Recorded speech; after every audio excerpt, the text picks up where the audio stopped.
नमस्कार, आप देख रहे हैं राष्ट्र प्रथम और मैं हूं आपके साथ में शोभित पाठक। न्यूज रूम लाइव में सभी दर्शकों का बहुत बहुत स्वागत है। न्यूज रूम लाइव में पहली खबर की शुरुआत करेंगे और वो खबर काफी महत्वपूर्ण भी है और वो खबर है गुजरात से।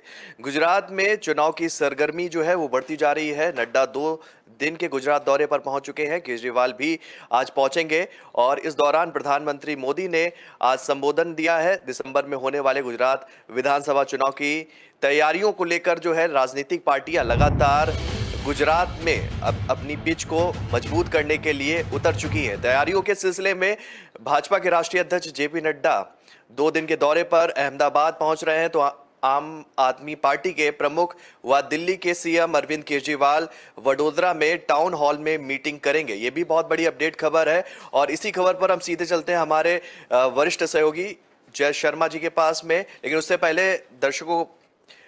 पहले दर्शकों को बता दें कि प्रधानमंत्री नरेंद्र मोदी ने गांधीनगर में आयोजित 2 दिन के जो राष्ट्रीय महापौर सम्मेलन का उन्होंने शुभारंभ भी किया है अब से कुछ ही देर पहले। और नड्डा और सीएम भूपेंद्र पटेल तथा गुजरात भाजपा के प्रभारी सीआर पाटिल आज राष्ट्रीय महापौर सम्मेलन के उद्घाटन सत्र में भी वो शामिल रहे।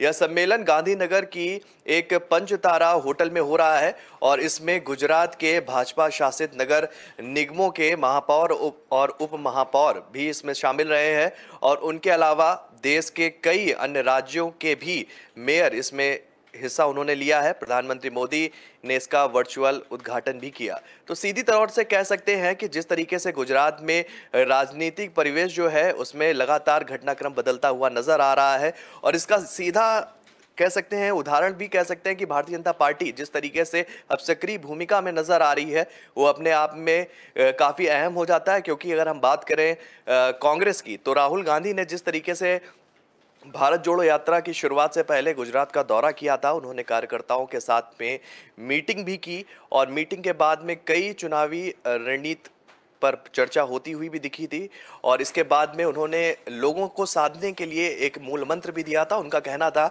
कि हम लोगों को अपनी एकता के साथ में, अपनी मजबूती के साथ में लगातार इस चुनाव में सक्रिय भूमिका निभानी है। और बात करें हम आम आदमी पार्टी की, जिस तरीके से अगर पिछले गुजरात चुनाव की बात करेंगे, आम आदमी पार्टी ने जो है अपनी बहुमत को लेकर एक मजबूती के साथ कदम रखा है गुजरात में और कुछ सीटों पे हालांकि उसको जीत भी मिली थी पिछले चुनाव में।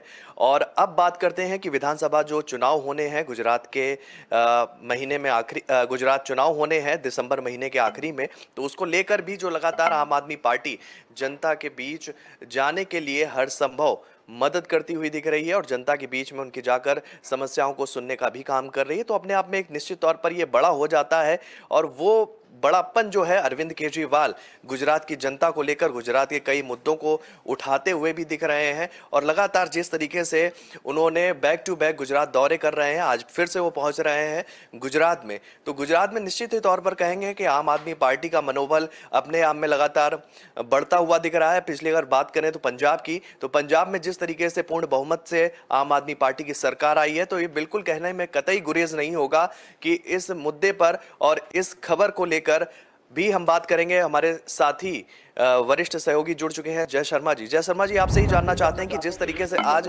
जेपी नड्डा का दौरा जो है वो गुजरात में है और अब से कुछ ही देर बाद पहुंचेंगे आम आदमी पार्टी के मुखिया अरविंद केजरीवाल भी, और सुबह जो है प्रधानमंत्री नरेंद्र मोदी ने वर्चुअल रैली के साथ में जो है सम्मेलन को संबोधित किया था। तो जिस तरीके से गुजरात में राजनीतिक पार्टियां जो उसमें भाजपा का भी नाम शामिल हो गया और भाजपा मजबूती के साथ आज से गुजरात में उतर चुकी है, क्या कुछ कहना चाहेंगे? शोभित, सबसे पहले कहना चाहूँगा, जैसे ही हमने परसों मैंने आपको ये बात कही थी कि जिस तरीके से कांग्रेस ने भारत जोड़ो यात्रा चालू की, जिस तरीके से आप आक्रामक मोड पे थे, तब मैंने आपको एक चीज़ बात बताई थी कि ये जब पूरे जोश पे चलेंगे तब भाजपा कुछ ना कुछ लाएगा क्योंकि ये एक पूरी पैटर्न रही थी। हमने पैटर्न की बात की थी, हम वही बात फिर से दोहराना नहीं चाहते। पर अभी की बात करें तो जिस तरीके से आपने पीएम मोदी का उल्लेख किया है, तो पीएम मोदी ने आज जो काउंसिल ऑफ मेयर और डेप्यूटी मेयर से बातचीत की और उन्होंने कहा कि सामान्य नागरिक का संबंध अगर सरकार नाम की किसी व्यक्ति से आता है तो पंचायत से आता है, अगर नगर पंचायत से आता है तो नगर पालिका से आता है और महानगर पालिका से आता है। तो प्रधानमंत्री ने कहा कि हमारे देश के नागरिकों के बहुत लंबे लंबे अरसे से शहरों के विकास को लेकर भाजपा पर विश्वास रखा है और उसे निरंतर बनाए रखना है और उसे बढ़ाना हम सभी का प्रमुख दायित्व है।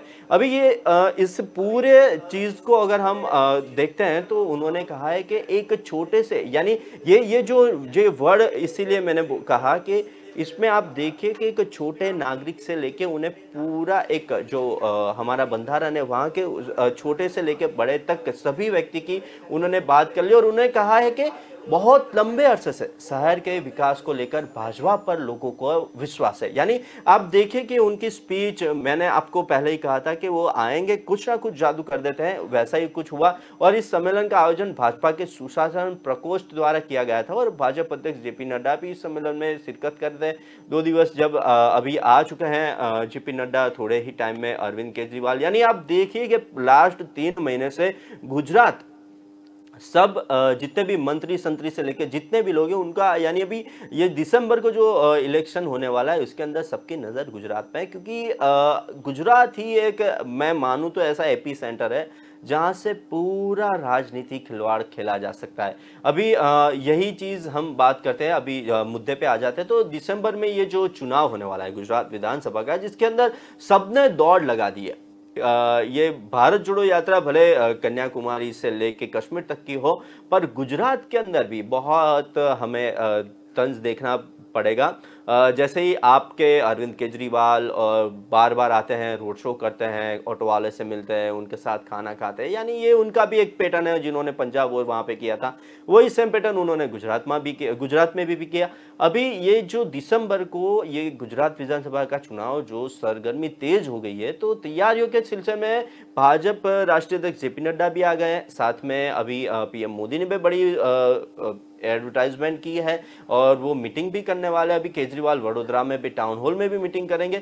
तो ये पूरा एक देखे तो अभी सनसनी यानी मची हुई है क्योंकि गुजरात के ऊपर सबको अपनी सीटें लानी है क्योंकि बीजेपी अगर देखना चाहे तो बीजेपी का बेस, यानी अभी तो भले ऊपर तक यानी सब जगह पे बीजेपी है, पर बीजेपी का बेस गुजरात गिना जाता है। अभी गुजरात के अंदर सबको एंट्री लेनी है, तो इसके लिए आप सब आक्रामक मोड पे दिखाई दे रहे हैं। रैलियां हो रही है, बड़ी बड़ी पार्टियां आ रही है, उसके अंदर रैली से लेके सब, यानी सब अलग अलग खिलवाड़ होते जाएंगे। अभी शोभित और ज्यादा होगा, अभी और ज्यादा रैली होगी और महासभा होगी, बहुत सारे रोड शोज होंगे, बहुत सारे जनमेदनी को सब जितने भी नेता है या बीजेपी है, कांग्रेस है या आप है, वो सब आएंगे और सब कुछ ना कुछ अपने दावे पेश करेंगे, बड़ी बड़ी बातें करेंगे। ये अब सब होने लगा है और आज भी बाइक रैली का भी शुभारंभ होने वाला है।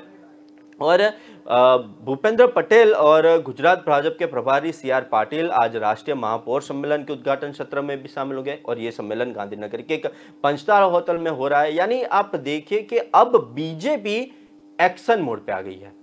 अभी जेपी नड्डा की बात करते तो राजकोट में शहरी पंचायती सरकारी संस्थाओं से निर्वाचन और भाजपा पदाधिकारियों से बैठक करेंगे, उनको संबोधित कर रहे हैं। राजकोट में भी जेपी नड्डा पड़ोसी मोरबी भी जाएंगे, वहां शाम को रोड शो में शामिल होंगे, शाम को गांधीनगर में श्रद्धांजलि कार्यक्रम में भी शामिल होंगे। ये देश के शहीदों के नाम एक संगीत कार्यक्रम होगा। यानी आप समझो कि सुबह मेयरों से बातचीत पीएम मोदी करते हैं, शाम को जेपी नड्डा एक कार्यक्रम में श्रद्धांजलि कार्यक्रम में हिस्सा लेंगे। यानी अब कैसा है कि बीजेपी आ गया है।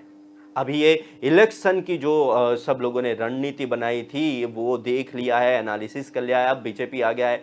अब बुधवार को गांधीनगर में पार्टी मुख्यालय कमलम में भी गुजरात भाजपा के वरिष्ठ नेताओं से भी जेपी नड्डा बैठक करेंगे। गुजरात भाजपा के महामंत्री प्रदीप सिंह वाघेला ने भी बताया कि नड्डा बुधवार दोपहर में अहमदाबाद के टैगोर हॉल में प्रोफेसरों को संबोधित करेंगे और भाजपा की विचारधारा के बारे में बात करेंगे। यानी आप देखो जो चीजें हैं, एक मेयर डिप्टी मेयर से भी बात की उन्होंने, मेजरों से बात की, प्रोफेसरों भी, शिक्षकों से भी बात करेंगे और 121 शहरों में महापौर सम्मेलन शामिल में होंगे। भाजपा के राष्ट्रीय सचिव ऋतुराज सिन्हा ने बताया कि राष्ट्रीय महापौर सम्मेलन में भी देश पर जो भाजपा शासित शहरी स्थानिक निकायों है उसमें 121 महापौर और उस महापौर में भी वो भाग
अहमदाबाद आने वाले और उसकी उत्तरी गुजरात में भी पार्टी के प्रचार अभियान की शुरुआत करने वाले हैं। साबरमती आश्रम भी जाएंगे और केजरीवाल ने पिछले हफ्ते गुजरात में टाउन हॉल में भी बैठक की थी।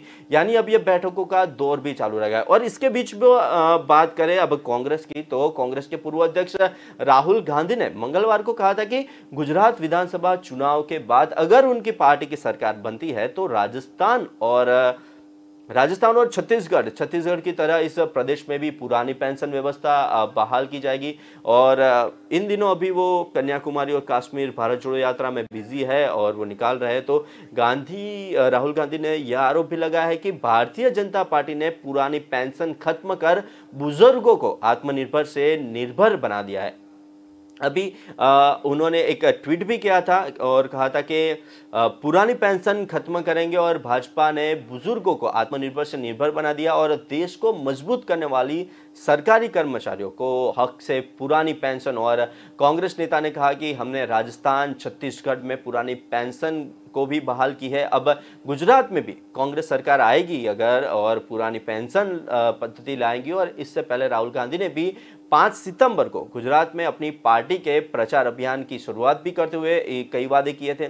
और उन वादों की बात करें तो उन्होंने कांग्रेस के सत्ता में आने पर राज्य के किसानों को मुफ्त बिजली देने के वादे किए हैं, 10 लाख नई नौकरियां सृजित करने के, 500 रुपए में एलपीजी गैस सिलेंडर देने का वादा किया है। राहुल गांधी ने आप उपभोक्ताओं को भी 300 यूनिट तक मुफ्त बिजली की आपूर्ति करने की बात की है, अंग्रेजी माध्यम में 3000 स्कूल बनाने की और लड़कियों के लिए मुफ्त शिक्षा प्रदान करने का भी वादा किया है।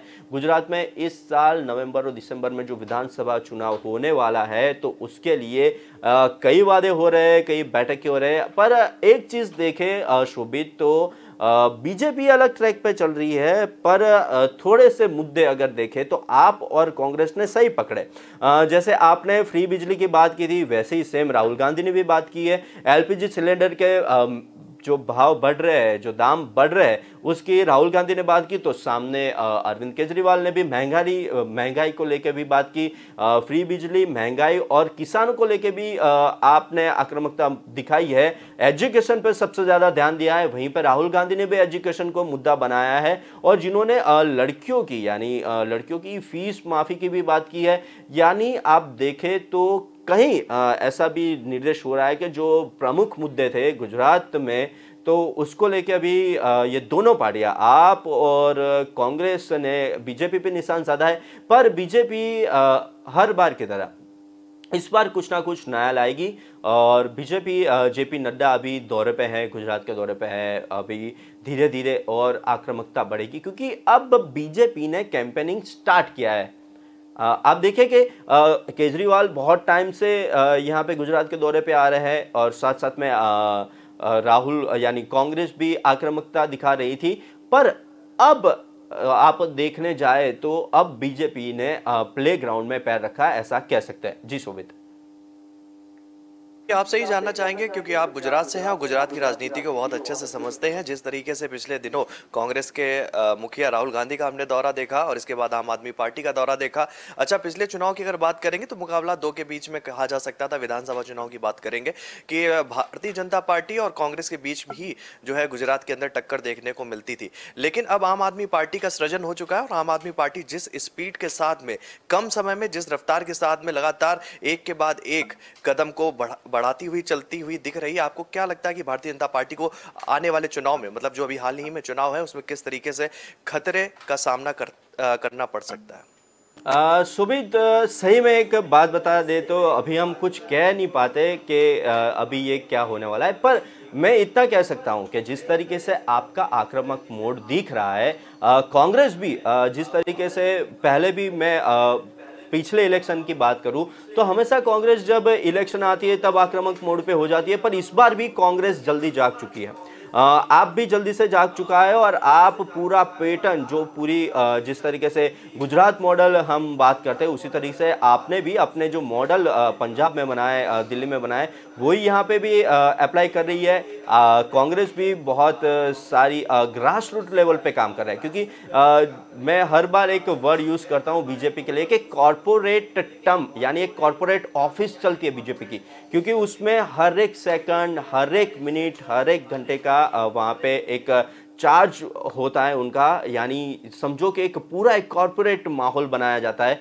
पर अभी जिस तरीके से आप और कांग्रेस जिस तरीके से आक्रामक मोड पे गुजरात में दिखाई दे रही है, तो शोभित ऐसा कहना मुनाफिक होगा कि जी हाँ, कि बीजेपी को आप और कांग्रेस जिस तरीके से वो लोग अभी सी आर पाटिल भी 150 प्लस की बात कर रहे हैं, तो उसमें कुछ ना कुछ बदलाव आएगा और आप भी कई सीटों पर आ सकती है। क्योंकि आपका अगर आप देखो शोभित क्राइटेरिया, तो वो शहरों में अभी एक्टिव नहीं है, वो सबसे ज्यादा ट्राइबल और गांवों में एक्टिव है। और वहां पे उन्होंने अपनी बड़ी बहुत ही छाप, क्योंकि जो आपके है इनका नाम अभी याद नहीं आ रहा है, और आप में अभी जिस तरीके से ईशुदान गढ़वी, जहाँ ईशुदान गढ़वी का होल्ड सबसे ज्यादा गांवों और किसानों और साथ साथ में जितने भी ट्राइबल एरिया है उसमें सबसे ज्यादा है। और गोपाल इटालिया का सबसे ज्यादा कांटेक्ट है यूथ के साथ, क्योंकि जिस तरीके से अगर दूसरे यूथ की बात करते हैं, तो गोपाल इटालिया अभी यूथ के अंदर बहुत ही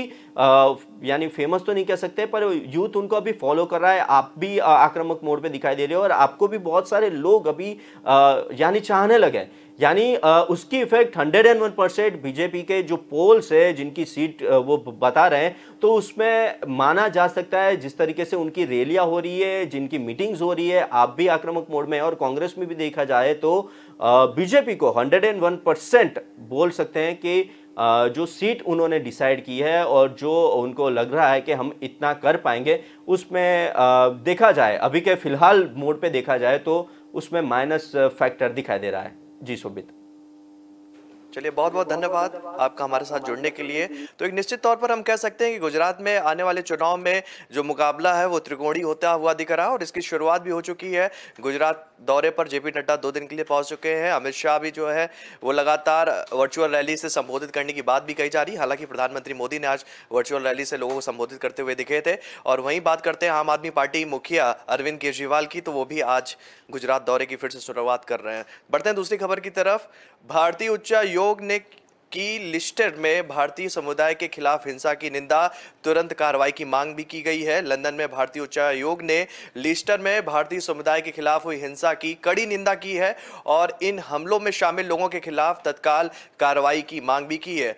उच्चायोग ने एक प्रेस रिलीज जारी करते हुए कहा कि हम लिस्टर में भारतीय समुदाय के खिलाफ हुई हिंसा और हिंदू धर्म में परिसर में प्रतीक चिन्हों को नुकसान पहुंचाने की निंदा करते हैं। हमने इस मामले को प्रशासन के समक्ष भी उठाया है। तो इसी मुद्दे पर सीधे चलेंगे हमारे नेशनल एडिटर मयूर जानी जी के पास में, क्योंकि मामला भी बहुत बड़ा है और लगातार जिस तरीके से विदेशों में भारतीयों के ऊपर लगातार हमलों की घटनाएं सामने आती हैं, इस पर क्या कुछ है और क्या कुछ नीतियों में सुधार और बदलाव की जरूरत होनी चाहिए?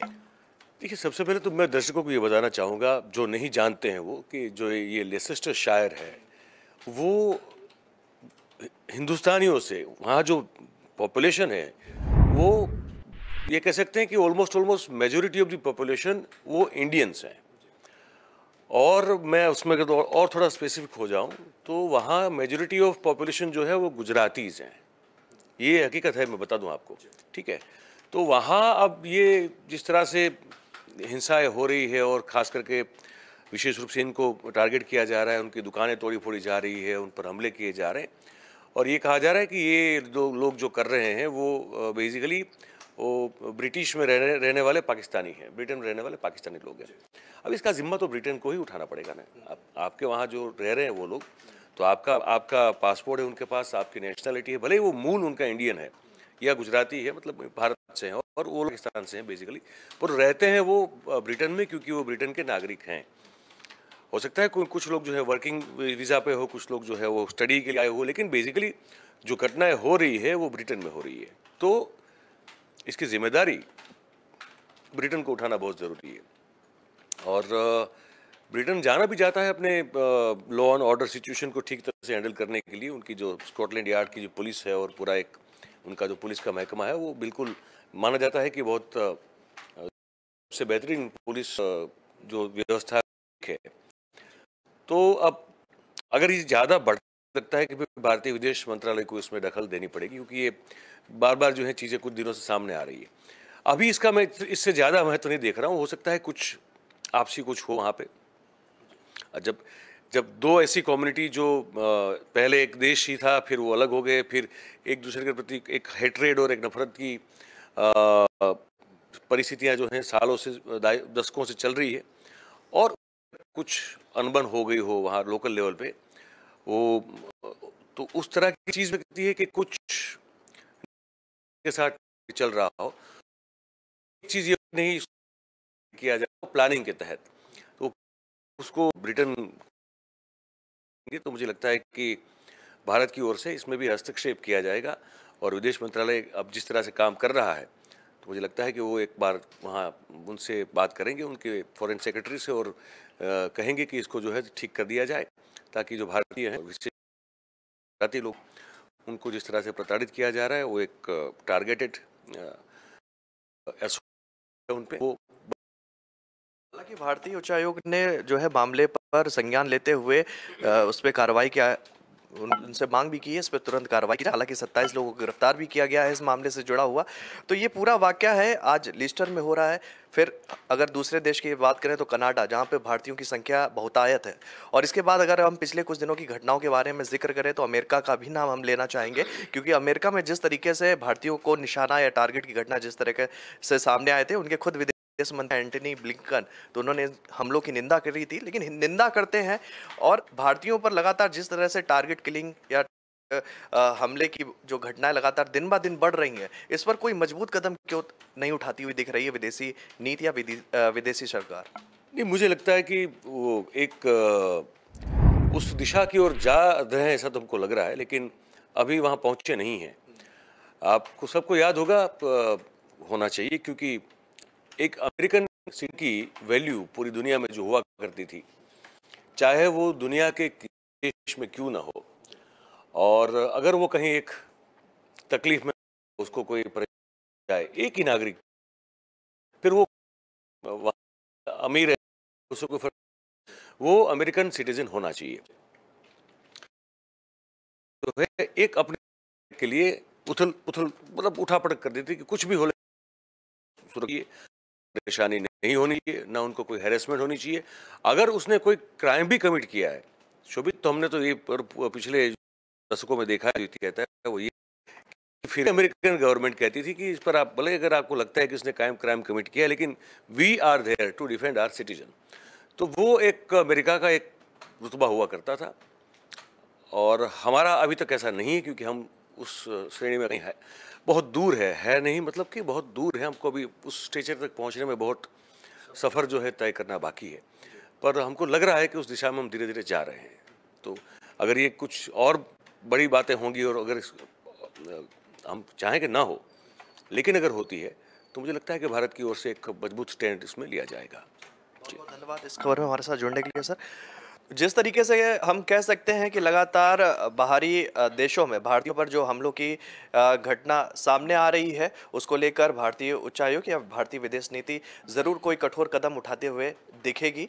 और जिस तरीके से हमलों की घटना बढ़ रही हैं, उन पर निश्चित ही तौर पर अंकुश लगाना अब बहुत ज़रूरी हो गया है। बढ़ते हैं तीसरी खबर की तरफ। तीसरी खबर हमारी दिल्ली से है, क्योंकि दुर्गेश पाठक विधायक हैं आम आदमी पार्टी से, और उन्हें ईडी का सम्मन कल मिला है। और सिसोदिया का इस पर उन्होंने पलटवार भी किया है, और उन्होंने आरोप लगाया है डिप्टी सीएम मनीष सिसोदिया ने कि भाजपा का टारगेट शराब नीति है या एमसीडी चुनाव। ये बहुत बड़ा बयान मनीष सिसोदिया की तरफ से दिया जा रहा है। और इसी खबर पर क्या कुछ अपडेट है, हमारे जानेंगे हम अपने साथी सहयोगी तुषार से। तुषार, क्या कुछ मामले में अपडेट है अभी तक?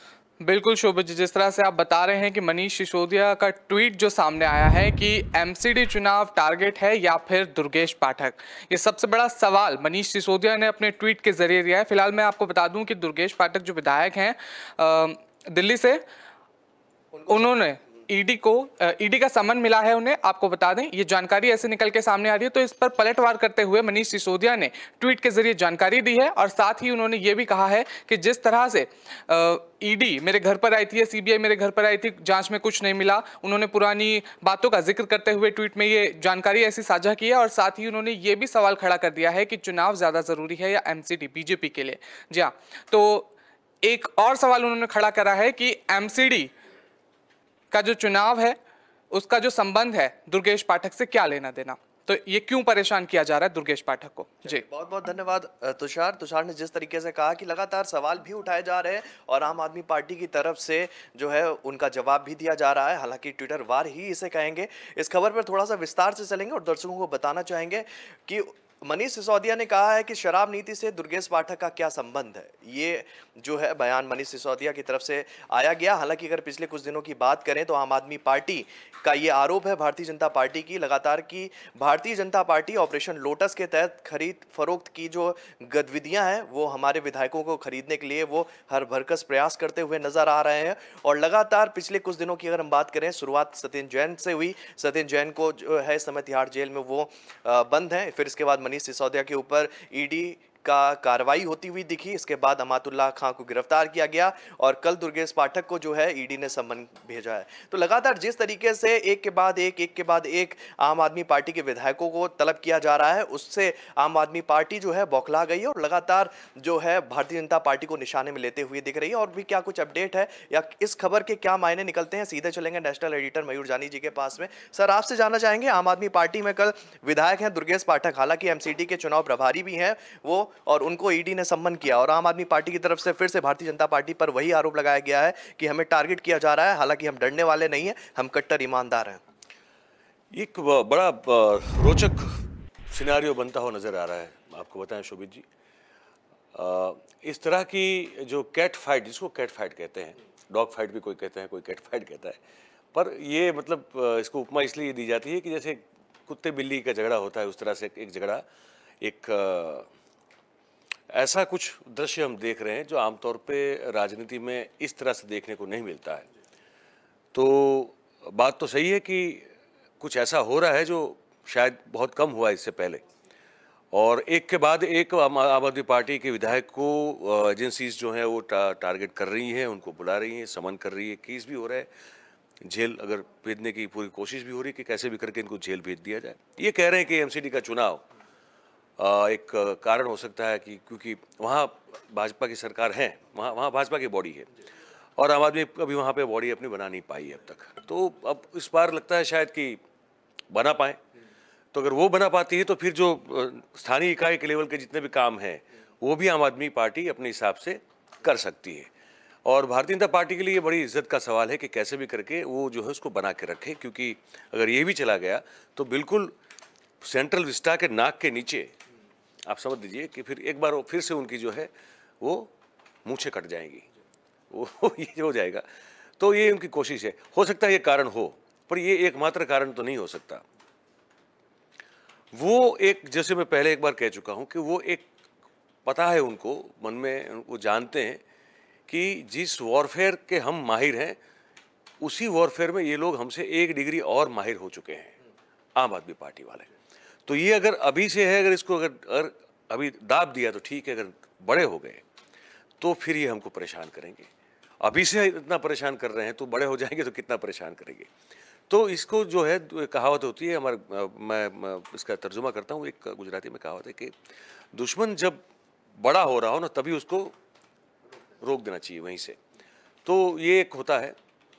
अब ये कोशिश लग रही है हमको, और साथ में एक हमने एक नया ही कुछ वो देख लिया, जो अरविंद केजरीवाल ने कुछ ये जो इनका सम्मेलन हुआ था ना ये, हाँ, तो वहाँ उन्होंने जो स्पीच दी थी वो स्पीच सुनने वाली थी। आपने अगर कहीं आप सबने सुनी हो तो वहाँ उन्होंने एक ऐसा नाम दे दिया जो आमतौर पर कभी इस तरह से बात होती नहीं है राजनीति में।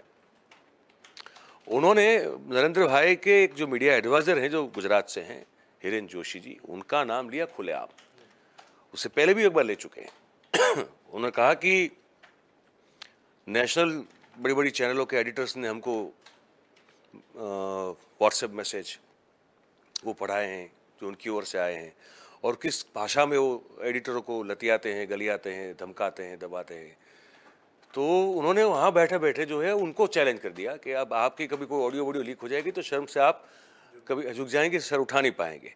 अब सीधा मतलब पर्सनल हो रहा है। देखिए मामला बिल्कुल पर्सनल अटैक में जा रहा है अभी। मतलब हिरेन जोशी को अटैक करना मतलब कि आप सीधा नरेंद्र भाई को अटैक कर रहे हैं, ठीक है।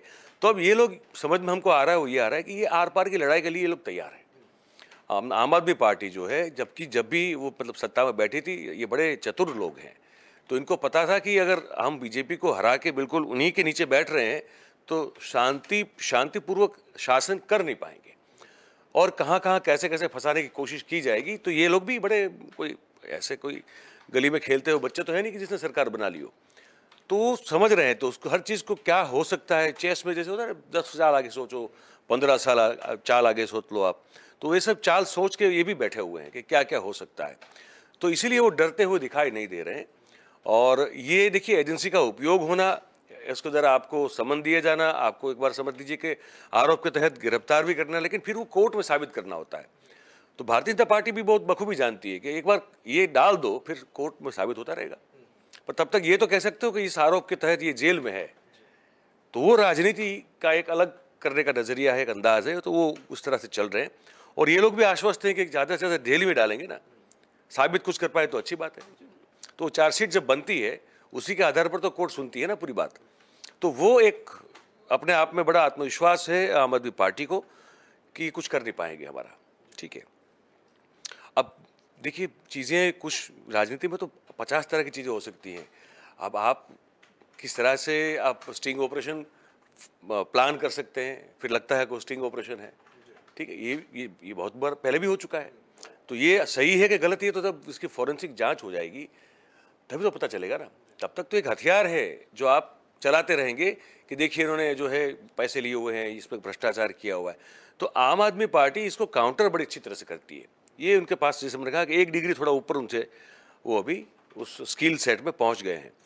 तो अब जैसे पर्सनल अटैक हुआ है प्रधानमंत्री के मीडिया एडवाइजर के ऊपर नाम लेके, हमको लगता है कि ये मामला और जो है ना वो जुनून के साथ एक दूसरे जो पार्टी या तो अब कह दीजिए मुखिया कहिए या पार्टी कहिए या विचारधारा कहिए, जो भी कहिए, उनके बीच में लड़ाई जो है ना बड़ी गर्मजोशी से और होगी।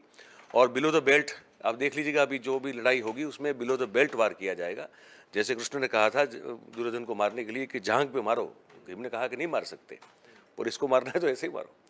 तो वैसे ही जब कुछ चीज़ें जो है आपको एक दूसरे को पटकने के लिए अब राजनीति के अखाड़े में हमको ये देखने को मिलेगी। ये हम बिल्कुल इसमें आश्वस्त हैं, हम निश्चिंत हैं, इसमें बहुत सारी चीज़ें होंगी। अब इसको काउंटर करने के लिए लोग आगे से पहले से सब कुछ न कुछ करके बैठे हुए हैं। और इनकी गुजरात में उपस्थिति दिन ब दिन जो बढ़ती जा रही है ना, ये बड़ी तकलीफ देती है भारतीय जनता पार्टी को। वो आज बड़ौदा में करने वाले हैं, केजरीवाल, नड्डा साहब वहाँ पहुँचे हुए हैं। और इनका क्योंकि 26 साल का शासन है गुजरात में, तो वो शासन में अभी भी जैसे हर एक वर्ग, हर एक तबका अपनी मांग लेके खड़ा हुआ है। अब उन मांगों को हर बार की तरह आप क्या दबा पाएंगे या सही में इसका समाधान दे पाएंगे? ये एक 3 महीने का काल है। आचार संहिता लगने के बाद आप सरकार कुछ निर्णय ले नहीं सकती है। तो नवंबर के फर्स्ट वीक तक का समय रहेगा मैक्सिमम उनके पास। जो भी नीतिगत उनको फैसले लेने हैं वो तभी तक ले सकते हैं, उसके बाद वो ले नहीं पाएंगे। और अगर इनके दबाव में आके ले भी लिए तब भी केजरीवाल के पास और मौका रहेगा। देखिए हमारे चलते आपको करना पड़ा है, तो अगर हम सरकार में नहीं हैं और आपका काम करवा सकते हैं तो हम सरकार में आएंगे तो क्या काम करवाएंगे। तो ये वहाँ इनका एक अपर हैंड है आज की स्थिति में। अब देखते हैं आगे, हम लोग वॉच करते रहेंगे कि किस तरह से ये राजनीति जो है करवट बदलती रहती है। आपसे विस्तार से जानना चाहेंगे, इसी खबर का एक पहलू है कि देखिए जब लड़ाई समाज के मुद्दे को लेकर हो तो वो जायज़ होती है। जब विपक्षी पार्टी जो है जनता की आवाज़ को उठाती है और उसको लेकर सवाल पूछती है सत्तासीन पार्टी से। लेकिन अब जो पार्टी है, जैसा कि आपने कहा कि आम आदमी पार्टी और भारतीय जनता पार्टी के बीच में जो तकरार है वो किसी से छुपी नहीं, वो पर्सनल हद तक लड़ाई पे आ गई है कि वो एक दूसरे को घेरने के लिए जो है पर्सनल मामलों को उठा रहे हैं, पर्सनल अटैक कर रहे हैं और खुले मंच से जो है वो टारगेट भी कर रहे हैं कि हम देखिए आपके ये हैं विधायक, उन्होंने ये किया, या भारतीय जनता पार्टी की तरफ से जो है कार्रवाई की बात जो है भी निकलकर सामने आई। आपसे जानना है कि मुख्य धारा से अलग होकर व्यक्तिगत लड़ाई राजनीतिक परिवेश में इससे पहले क्या अन्य पार्टी में कभी देखने को मिली किसी चुनाव में, या कभी जिस पैटर्न में आज आम आदमी पार्टी और बीजेपी काम कर रही है? जब इंदिरा जी थी तो ये कुछ दौर तक ये बिल्कुल था, जहाँ पे उन्होंने हर चीज़ को निजी कर दिया था। मतलब कोई चीज़ जो है वो नहीं, प्रोफेशनल नहीं थी, हर कुछ निजी पर्सनल हो गया था। और वो भी एक ऐसी पॉलिटिशियन थी जो उनकी निंदा अपनी अगर कोई कर दे तो उसको सहन नहीं कर पाती थी। She never liked that kind of criticism, जिसमें मजाक उड़ाया जाए या उन पर कोई जोक बना दिया जाए। तो कार्टून समय बनते थे, she never like that actually. जो हमको हम पढ़ते हैं, सुनते हैं, लोगों से बात करते हैं, जो भी लिटरेचर हमको पढ़ने को मिलता है उस दौर का, तो ये बताया जा रहा है कि वो अखबार भी अगर उनके बारे में कुछ लिख दें, नीतियों के बारे में या निर्णय के बारे में, तो वो उनको पसंद नहीं आता था। तो फिर वो हर चीज़ निजी बन जाती थी, और वो निजी बनने के कारण कुछ ऐसे फैसले उन्होंने लिए थे उस समय जिनमें पर्सनल अटैक्स, जब उनको लगा कि किसी व्यक्ति या संस्था की ओर से आ रहा है, तो देन शी रिटालिएटेड, बिल्कुल किसी की शह या शर्म में आए बगैर वो करती थी। पर वो एक दौर था, वो अपने पूरे कार्यकाल में ऐसी नहीं थी, पर एक दौर ज़रूर ऐसा था जिस दौर में फिर इमरजेंसी भी लगाई गई। ठीक है, तो क्योंकि वो जो कोर्ट ने कहा कि नहीं, आपने तो 71 का इलेक्शन जो है, वो राजनारायण साहब चले गए थे कोर्ट में, और उनके कोर्ट का फैसला आया 75 के आसपास में, तो कहा कि नहीं, आपने जो चुनाव जीता है वो तो सरकारी मशीनरियों का गलत उपयोग करके जीता है, and she was not able to digest that, तो इमरजेंसी लगा दी। तो ये बहुत बड़ा एक कलंक भी है गुजरात देश की राजनीति में, पर वो कुछ हद तक थी, उससे ज़्यादा नहीं था। इसके अलावा अगर आप देख लो तो मोरारजी देसाई कुछ हद तक ऐसे थे जो पर वो विंडिक्टिव नहीं थे, वो बिटर जरूर, वो कड़वाहट उनमें आ जाती थी। मतलब अगर आपने उनकी निंदा कर दी, उनको अच्छा नहीं लगा, तो वो रिवेंज नहीं लेते थे, लेकिन आपसे फिर ठीक से बात नहीं करेंगे, वो कड़वाहट से बात करेंगे। फिर वो ये सोचेंगे कि नहीं यार, ये तो मेरा क्रिटिक है, पर क्यों क्रिटिक है उस बारे में वो जानने की कोशिश नहीं करते थे। ये उनकी एक खामी थी। उनकी आत्मकथा कभी आप पढ़े तो आपको समझ में आएगा, उनकी जो सोच और नज़रिया था वो बड़ा साफ था, लेकिन वीकनेसेस में एक उनका रहा करता था। बाकी तो जितने भी लोग बैठे हैं वो लोग आमतौर पर उतने उदार चरित्र तो होते थे कि पॉलिटिक्स की जगह है, आप आरोप लगा रहे हैं, मैं उसका जवाब अपनी सफाई में दूं या मैं प्रत्यारोप लगा दूं, लेकिन वो उस बयानबाजी तक रहता था। यहाँ फिर जो है गला दबोच के सीधा आपको ख़त्म करने की बात जिस तरह से एजेंसियों के द्वारा हो जाती है, वो नहीं, इतना नहीं था। एजेंसी का उपयोग हमेशा डराने के लिए ज़रूर किया गया है, पर उससे जिस तरह से अब ख़त्म किए जा रहे हैं हमले, वैसा इससे पहले एक इंदिरा गांधी के काल को छोड़ दे तो नहीं हुआ है। जी, एक अभी इस खबर पर नजर कर लेते हैं, आप भी देखिए जरा सर कि जिस तरीके से भारतीय जनता पार्टी की प्रेस कॉन्फ्रेंस हो रही है और ये कहा रहा है कि कड़ी से कड़ी जुड़ रही है, और फिर एक आरोप लगाया जा रहा है आम आदमी पार्टी की तरफ से, गौरव जो प्रवक्ता है उनके राष्ट्रीय पार्टी, गौरव भाटिया थे पहले, वही है, समाजवादी पार्टी का प्रतिनिधित्व करते थे, लेकिन भारतीय जनता पार्टियों की नीतियों से प्रभावित होते हैं, भारतीय जनता पार्टी का दामन थाम लिया। अब उस तरीके से जो है अरविंद केजरीवाल का गुजरात दौरा चल रहा है, जेपी नड्डा भी इस वक्त जो है गुजरात में है, और इस बड़ी प्रेस कॉन्फ्रेंस जो है भारतीय जनता पार्टी के द्वारा की जा रही है दिल्ली हेडक्वार्टर से, और कहा जा रहा है कि, और इस वक्त हम चलते हैं सीधे ही इस प्रेस कॉन्फ्रेंस से, देखते हैं कि गौरव भाटिया क्या कुछ कहते हुए नजर। रणजीत सिंह लांबा जो है, ये तस्वीर देखिए, लाख लाख शब्द कहेगी ये तस्वीर भ्रष्टाचारी अरविंद केजरीवाल के बारे में।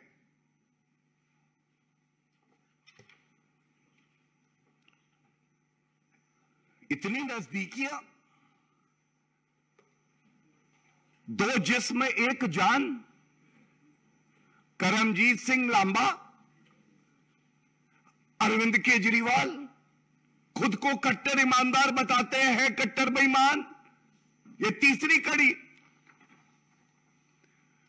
इसके बाद एक सवाल पूछा जाना चाहिए। यह सवाल है कि ये जब आबकारी नीति, जिसको ये कहते थे बहुत अच्छी है दिल्ली के लिए, जिसको ये वापस ले लेते हैं पकड़े जाने के बाद, इस नीति में तो राजस्व बढ़े ये उद्देश्य होना चाहिए, कोई भी व्यक्ति आए उसको ठेका मिलना चाहिए। लेकिन ये क्या हो गया? करमजीत सिंह लांबा, आप कैंडिडेट सीयर पार्क वार्ड, अरे ये कैसे हो गया? मतलब आम आदमी पार्टी का जो कैंडिडेट है उसी को सारे नियमों की अनदेखी करके शराब का ठेका दे दिया जाता है। कोई पारदर्शिता नहीं है। केवल एक ही मकसद है, कट्टर बेईमान जो अरविंद केजरीवाल है उनका, सारा काला धन घूम के मेरी तिजोरी में आ जाए, जनता लुट गई तो क्या हुआ। और इसके बाद अभी और भी तस्वीर है, ये देखिए एक और तस्वीर। ये तस्वीर क्या कहती है? सौरभ भारद्वाज विधायक ग्रेटर कैलाश, इनके भी बड़े करीबी हैं और बताया जाता है बहुत से रुपया इनका भी इसी में लगा है। ये चुनाव लड़ते हैं तो जो तस्वीर सामने आती है, के.एस. लांबा विधानसभा अध्यक्ष, यही के.एस. लांबा है जो पार्टनर है यूनिवर्सल डिस्ट्रीब्यूटर में, जिनको लाइसेंस दिया है। एक तस्वीर नहीं, आपको मैंने पहली तस्वीर अरविंद केजरीवाल के साथ दिखाई, दूसरी में दिखाया कि वो प्रत्याशी है आम आदमी पार्टी के, और सौरभ भारद्वाज जो एमएलए हैं उनके भी बड़े नजदीकी हैं। और इसके बाद क्या होता है, ये एक और तस्वीर देखिए। अब इस तस्वीर में गजब यह है,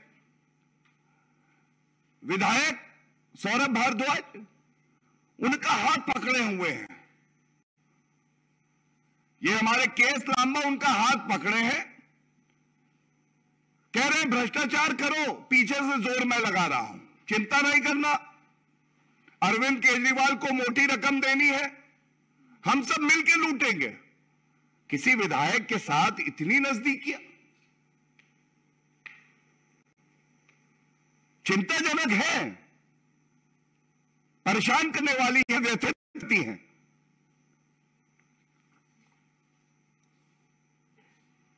अब एक बात बिल्कुल स्पष्ट हो गई है, अरविंद केजरीवाल जी जब कोई बयान देते हैं, हालांकि संवैधानिक पद पे हैं, उसमें वजन नहीं होता है क्योंकि ईमानदारी नहीं होती, तथ्य नहीं होते, प्रमाण नहीं होता। लेकिन जब भारतीय जनता पार्टी कोई बात रखती है तो वो ठोक के रखती है, प्रमाण के साथ रखती है, और ऐसे रखती है कि अरविंद केजरीवाल जी निरुत्तर हो जाए, एक प्रश्न का उत्तर नहीं देते। लेकिन हम प्रतिबद्ध हैं, हम प्रतिबद्ध हैं कि इसी मंच से सवाल पूछते रहेंगे, और केवल सवाल नहीं पूछेंगे, यह सुनिश्चित होगा कि एक दिन अरविंद केजरीवाल स्वयं कहेंगे कि मैं कट्टर बेईमान हूं। आज के मेरे सवाल जो हैं, आप अरविंद केजरीवाल जी, मनीष सिसोदिया जी, कृपया करके यह बताइए, इन करीबियों को भ्रष्टाचार की रेवड़ियां क्यों बांट रहे थे? करीबी है ये तो स्पष्ट है, इसलिए यह सवाल नहीं पूछूंगा। जैसा मैंने कहा, दो जिस्म एक जान, तो ये जो करीबियों को आप भ्रष्टाचार की रेवड़ियां बांटते हैं, क्या यही आपका रेवड़ी कल्चर है? दूसरा बड़ा मुद्दा आप याद करिए, हमने उठाया था, राजस्व का नुकसान करके राज्य कोष में जो 144 करोड़ रुपया था उसको माफ किया गया। आज ये बड़ा खुलासा करते हुए दूसरा सवाल पूछता हूं, जो हमारी जानकारी है अरविंद केजरीवाल जी, कट्टर बेईमान जी, इस 144 करोड़ में 46% इसी कंपनी यूनिवर्सल ट्रेडर्स का है। 46%, और उसकी राशि हुई करीब करीब 66 करोड़ रुपया, 66 करोड़। तो मेरा दूसरा सवाल अरविंद केजरीवाल जी इस मंच से यह है, क्या यह सही है? ये जो यूनिवर्सल ट्रेडर्स नाम की कंपनी है और ये जो दो जिस्म एक जान खड़े हैं यहां पे, इनका 66 करोड़ रुपया आपने इसीलिए वापस किया कि ये वापस आपकी भ्रष्टाचारी तिजोरी में वापस आना है। 46%, 66 करोड़ रुपया जनता को लगा दिया इन्होंने चूना। और एक सवाल और यह पूछना चाहता हूं, क्या यह सत्य नहीं है अरविंद केजरीवाल जी कि जिस जिसको आप सर्टिफिकेट देते हैं कि वो कट्टर ईमानदार है, वो व्यक्ति जेल की सलाखों के पीछे 105 दिन से सतेंद्र जैन है, 105 दिन से। ऐसा लगता है अरविंद केजरीवाल जी नहीं हो गए, सेल्फ सर्टिफिकेशन की प्रिंटिंग मशीन हो गए। भ्रष्टाचार करो, अरविंद केजरीवाल की तिजोरी में रुपया पहुंचाओ, सेल्फ सर्टिफिकेशन की प्रिंटिंग मशीन से सर्टिफिकेट मिलेगा, कट्टर ईमानदार है।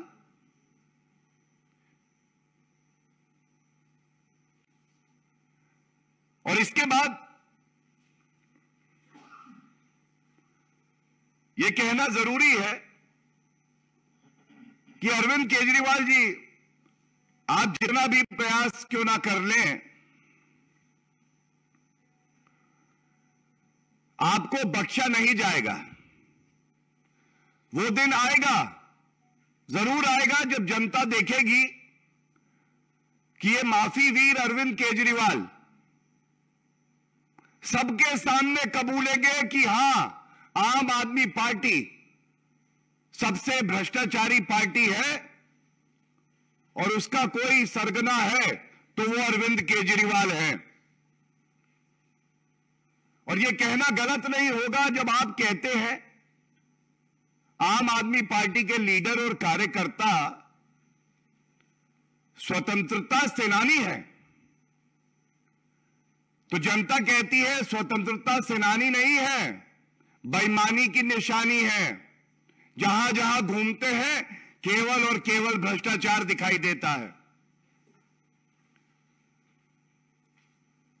और अरविंद केजरीवाल जी, आपकी ये जो भ्रष्टाचार की 100% तो जिस तरीके से आपने देखा कि गौरव भाटिया जो है प्रेस कॉन्फ्रेंस कर आम आदमी पार्टी पर कुछ तस्वीरों के माध्यम से आरोप लगाते हुए देखे जा रहे हैं, क्या कुछ कहेंगे सर? बस वही जो कह रहा था कि वो डॉग फाइट कहिए या केट फाइट कहिए, ये एक रोज़ कुछ ना कुछ आता रहेगा। अब फोटोग्राफ तो इनके भी बहुत सारे देखे गए हैं ना, तो बहुत लंबी हिस्ट्री है कि भारतीय जनता पार्टी के बड़े बड़े नेताओं के साथ किसी से फ़ोटो नहीं है। वो पूरे जो भगोड़े हैं, मोदी, नीरव मोदी है, वो मेहुल चौकसी है, वो सब की तो बहुत सारी लंबी लंबी बातें हो जाती है फिर। हाँ, विजय माल्या भी तो है, बिल्कुल, वो तो सब है। बहुत ललित मोदी खुद तो वसुंधरा राजे का बहुत करीबी हुआ करता था। तो वो तो फिर दोनों के देखिए बात, तो फिर बीजेपी के इतिहास में तो फिर बहुत सारे नाम हैं ऐसे, ठीक है।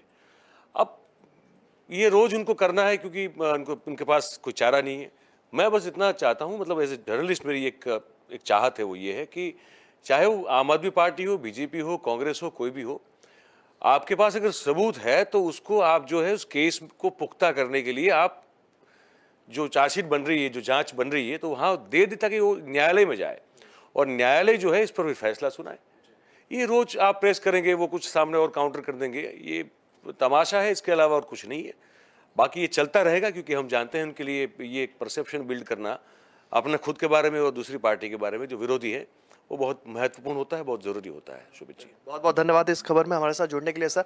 तो निश्चित तौर पर कह सकते हैं कि जिस तरीके से आरोप प्रत्यारोप इस समय जो है वो चरमता पर दिखता हुआ दिख रहा है, वो निश्चित ही तौर पर अपने आप में उसमें एक सवाल भी उठते हुए कई खड़े हो रहे हैं। आम आदमी पार्टी की तरफ से लगातार जो है उसका पलटवार किया जा रहा है और भारतीय जनता पार्टी जो है वो लगातार अटैकिंग मोड पर दिखती हुई दिख रही है। बढ़ते हैं चौथी खबर की तरफ और फटाफट जानेंगे कि नीतीश कुमार की कोशिशों को लग गया है बड़ा झटका। शिवपाल की पार्टी बोल रही है, यानी कि शिवपाल सिंह यादव खुद ही बोल रहे हैं कि हम नहीं करेंगे समर्थन। तो इस वक्त की सबसे बड़ी खबर है और इसी पर क्या कुछ अपडेट है मानसी से जानेंगे। मानसी, क्या कुछ अपडेट है इस मामले पर? जी हाँ शोभित जी, मैं आपको बता दूं कि जिस प्रकार से जो बिहार के नीतीश कुमार जो सीएम हैं, उन्होंने सोचा था कि वो यूपी में भी एक बार अपनी पार्टी बनाने की कोशिश कर रहे थे और इसीलिए वो कुछ दिन पहले, आपको बता दूं कि कुछ दिन पहले वो दिल्ली दौरे पर भी आए थे और उस दौरान उन्होंने कई नेताओं से मुलाकात की थी और गठबंधन की भी संभावनाएं जताई थी। इसी के साथ बड़ी खबर ये है कि जो शिवपाल की पार्टी है यानी कि प्रसपा, उन्होंने ऐलान कर दिया है कि वो नीतीश कुमार के साथ किसी भी तरह का कोई समर्थन नहीं करेंगे और ना ही उनके साथ पार्टी का गठबंधन करेंगे। और इसकी वजह बताई है अखिलेश यादव। उनका कहना यह है कि नीतीश कुमार अखिलेश यादव के साथ समझौता कर रहे हैं और अखिलेश यादव जहां होंगे वहां पर अपनी पार्टी नहीं जोड़ेंगे। आपको बता दें कि जो नीतीश कुमार की जो संभावना जताई जा रही है कि यूपी के जो प्रयागराज की जो फूलपुर सीट है वहां से चुनाव लड़ने की संभावना जताई जा रही है, लेकिन संभावना के बीच में एक बड़ी खबर यह भी है कि शिवपाल की पार्टी प्रसपा ने साफ साफ ऐलान कर दिया है कि वह नीतीश कुमार के साथ कोई गठबंधन नहीं करेंगे। चलिए, बहुत बहुत धन्यवाद मानसी। और इसी खबर पर हम सीधे चलेंगे, हमारे वरिष्ठ सहयोगी हैं जिगर पांड्या जी। जिगर पांड्या जी, आप क्या कहेंगे शिवपाल सिंह यादव के इस ऐलान के बाद में? शोभित, शायद कल ही हमारी बात हुई थी कि ये जो गठबंधन बनाने का नेतृत्व नीतीश कुमार ने अपने हाथ में लिया है और प्रधानमंत्री पद का चेहरा बनने की कोशिश वो कर रहे हैं, वहीं पे बाकी विपक्ष के जो नेता है कहीं पे उनसे मुड़ न जाए, क्योंकि अभी तो 2 साल बाकी है। 2024 से 2022 खत्म होने को आया है, नज़दीक में खत्म हो गया है। 1 साल और उसके बाद 1 साल, मतलब 2 साल करीब करीब बाकी है और ये अभी से प्रधानमंत्री खुद चेहरा बनकर घूम रहे हैं तो कहीं तो दिक्कत आएगी। रही बात शिवपाल यादव की, तो उन्होंने तो पहले से ही मतलब एक दूरी बना रखी है।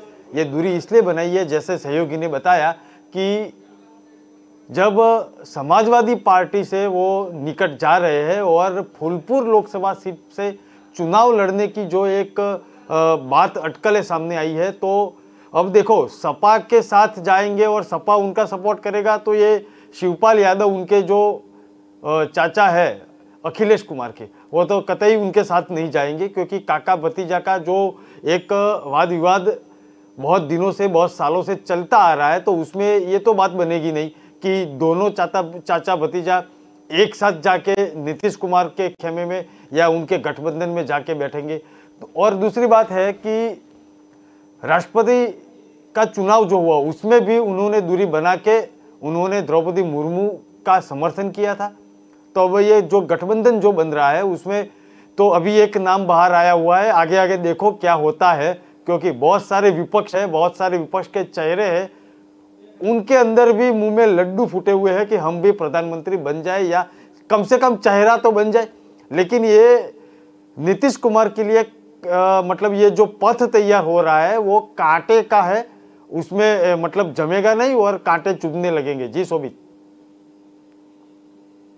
धन्यवाद इस खबर पर हमारे साथ जुड़ने के लिए जिगर पांड्या जी। आपने काफी विस्तार से बात रखी और निश्चित ही तौर पर आपने बताने की पूरी कोशिश की कि शिवपाल सिंह के हाथ में जो जिस तरीके से अखिलेश यादव से जो गतिरोध बनते हुए दिख रहे हैं वो किसी से छुपे नहीं है और इसका खामियाजा जो है वो आगे बढ़कर और इसकी जो दूरियां हैं वो बढ़ती हुई जरूर दिखेंगी।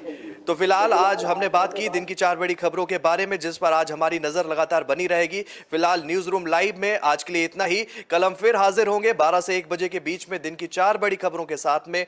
दर्शकों को बताना चाहेंगे कि अगर वो देश और दुनिया से जुड़ी खबरों को विस्तार से जानना चाहते हैं तो वो हमारी वेबसाइट www.kalamkartavya.com पर जाकर खबरों को भी देख सकते हैं। तो फिलहाल मुझे दीजिए इजाजत, तब तक के लिए नमस्कार।